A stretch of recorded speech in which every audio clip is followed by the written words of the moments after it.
जमशेदपुर बिष्टुपुर स्थित डीडी बार के समीप हुए चर्चित हिमांशु सिंह हत्याकांड ने अब राजनीतिक तूल पकड़ लिया है।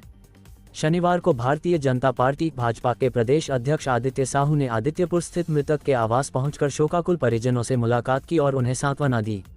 मुलाकात के बाद मीडिया से बातचीत करते हुए आदित्य साहू ने इस हत्याकांड को लेकर स्थानीय पुलिस प्रशासन की कार्यशैली पर गंभीर सवाल उठाए।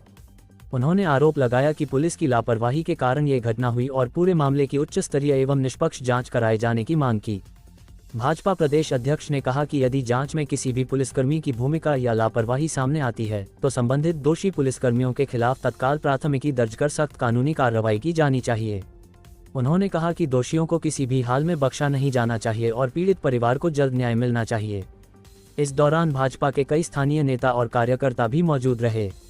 हिमांशु सिंह हत्याकांड को लेकर शहर में राजनीतिक गतिविधियां लगातार तेज होती जा रही हैं और विभिन्न दल इस मामले में निष्पक्ष जांच तथा दोषियों पर कड़ी कार्रवाई की मांग कर रहे हैं।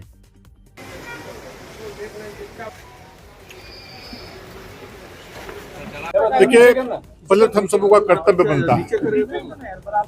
तो मुझे लगता है कि अपनी आयु में इस राज्य में इस प्रकार की घटना कभी हम लोगों ने नहीं देखा कि पुलिस की मौजूदगी में जिस प्रकार से अपराधियों ने बीच चौराहे पे दो युवाओं के साथ जिस प्रकार से अपराधियों ने चापड़ से हमला करने का काम किया।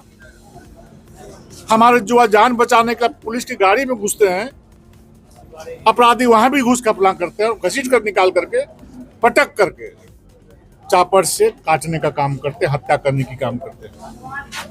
एक युवा साथी आज कलकत्ता में जिंदगी और मौत से जूझ रहा है और दूसरा युवा साथी हमारे बीच से चला गया। जो यहाँ पर आने के बाद जो मैं दृश्य देखा, इस परिवार का इकला लाडला था, बेटा था, उसके माँ पिताजी पर क्या बीतता होगा आप कल्पना कर सकते हैं। पुलिस की मौजूदगी में, पुलिस के कमर में जो पिस्तौल था, क्या खिलौना था? क्या शो के लिए पिस्तौल रखे हुए थे? अपराधियों को भय देने के लिए कम से कम आकाशवाणी फायर करते हैं। उसकी भी जरूरत यहाँ के पुलिस वालों ने नहीं समझा। मुझे तो लगता है कि अपराधियों से पुलिस मिली हुई है और हम लोग जो बार बार बोलते हैं कि इस राज्य में प्रशासन काम नहीं कर रहा है, सरकार नहीं चल रही है, बल्कि अपराधियों का समानांतर सरकार झारखंड समेत जमशेदपुर में चल रहा है। साहब, आश्चर्य होता है कि पुलिस की मौजूदगी में अपराधी इतनी हिम्मत कर रहे हैं, हत्या कर रहे हैं और पुलिस मुखदर्शक बनी हुई है। इसलिए मैं आप सबों के माध्यम से सरकार से मांग करता हूं, जिस प्रकार से अपराधियों के नाम से आपने एफआईआर करने का काम किया है, जेल भेजने का आप काम कर रहे हैं, लोगों को पकड़ने का अभी तक पूरे लोगों को काम नहीं किया है। जो दोषी पुलिसकर्मी, जो वहां पर मौजूद पुलिसकर्मी है, उन पर भी 302 का मुकदमा दर्ज किया जाए, उनको बर्खास्त किया जाए और उनको जेल भेजा जाए। आखिर अपराधियों पर लगाम कौन लगाएगा? जनता का किस पर भरोसा रहेगा? जनता का किस पर विश्वास रहेगा जब रक्षक ही भक्षक बन जाएगा? आखिर पुलिस ने अखड़ा रहकर क्या किया, ये झारखंड की जनता जानना चाहती है। जैसी सूचना मिली, भारतीय जनता पार्टी के कार्यकर्ताओं ने सड़कों पर उतर करके इस अन्याय और अत्याचार का विरोध करने का काम किया। मुझे रांची में जानकारी मिली, प्रेस के माध्यम से हमने सरकार को आगाह करने का काम किया। तुरंत हमने यहाँ पर अपने जिलाध्यक्ष महानगर आदित्यपुर के जिलाध्यक्ष से कहा कि तुरंत मसाल जुलूस कल निकालिए, तुरंत परसों बंदी करिए। मैं आदित्यपुर और जमशेदपुर महानगर के कार्यकर्ताओं को, इस क्षेत्र की जनता को, उनके प्रति मैं आभार प्रकट करना चाहता हूं कि हमारे कार्यकर्ता तो उतरे ही उतरे, हजारों की संख्या में जनता ने भी इस बंदी को समर्थन देने का काम किया। मुझे जानकारी है कि बहुत सारी फैक्ट्रियों को भी लोगों ने अपने स्वेच्छा से बंद करने का काम किया। स्कूलें बंद थी, दुकानें बंद थी, गाड़ियां नहीं चल रही थी। कितना आक्रोश था इस घटना के प्रति, आप समझ सकते हैं।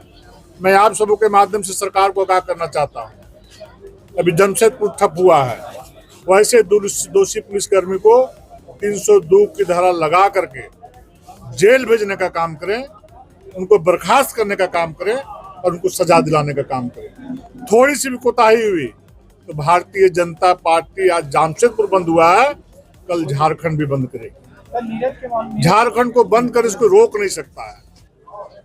एक पुलिस प्रशासन के लोग हमेशा चाहते हैं कि केस को हम डाइवर्ट कर दें, दूसरे दिशा में मोड़ने का काम करें। इससे पहले भी अनेक प्रकार की घटनाएं हुई है, केस को डाइवर्ट करने का काम किया है लोगों ने।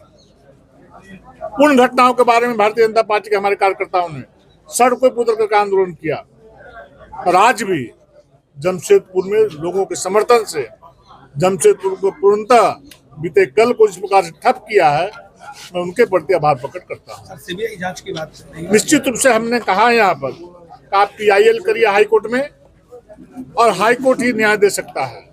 हम हाई कोर्ट के माध्यम से PIL भी हमारे यहाँ के लोगों से आग्रह किया है, और महामहिम राज्यपाल महोदय से भी बहुत जल्दी समय लेकर के यहाँ के लोगों को बुला करके पीड़ित परिवार के लोगों को उनके सामने इस जघन्य घटना की सारी स्थिति को रखने का काम करेंगे, और आग्रह करने का काम करेंगे कि महामहिम राज्यपाल महोदय के माध्यम से इस पीड़ित परिवार का अन्याय अत्याचार का जो किया है लोगों ने, उसके प्रति लोगों को न्याय दिलाने का काम करें। नीरज सिंह के मामले कितना गंभीर है पार्टी?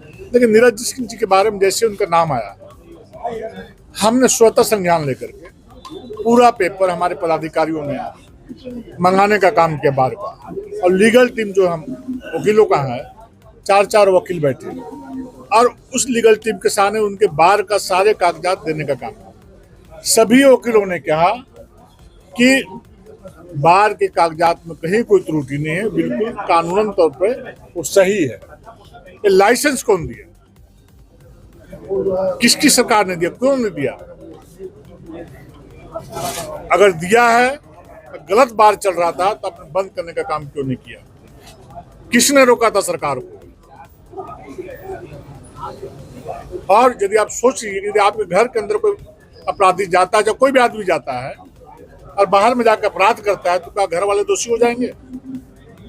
और मैं फिर उसके बावजूद भी कहता हूं, अगर यदि नीरज सिंह दोषी हैं तो उनको आप सजा दीजिए, कोर्ट सजा दे। लेकिन यदि दोषी नहीं है तो किसी निर्दोष को फंसाने का एक षड्यंत्र के तहत कोशिश भी नहीं करना चाहिए। अब वित्त मंत्री जी क्यों सुरक्षा वापस कर दी, ये तो उनका विषय है, सरकार का विषय है।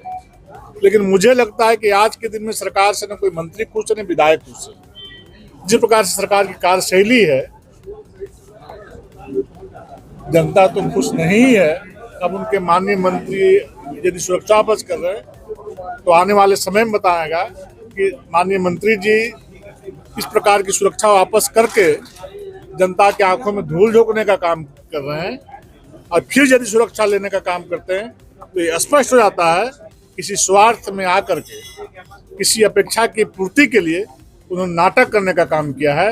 और यदि भी सरकार के कार्यों के विरोध में सुरक्षा वापस करने का काम किया है तो फिर से माननीय मंत्री जी सुरक्षा नहीं लेने का काम करें। चंदन जी से बात हुई है क्या? चंदन से कल ही बात हुई थी, अभी फिर यहाँ से मैं बात किया हूँ। मैं कहा उनसे कि मैं आपके घर जाना चाहता हूँ। उन्होंने कहा कि भैया घर में सिर्फ मेरा एक नौकर है, सारे लोग कलकत्ता में हैं। बोले वेंटिलेटर से बच्चा बाहर आ चुका है, ICU में है। ईश्वर की कृपा से बच्चा, भगवान से कामना कर रहे हैं कि बच जाए। हम लोग ईश्वर से कामना करते हैं कि बच्चा पुनः स्वस्थ होकर के घर में आए और अपने घर का रोशन बढ़ाए। जो घर का चिराग है, इस घर का चिराग चला गया, घर रो रहा है, परिवार रो रहा है।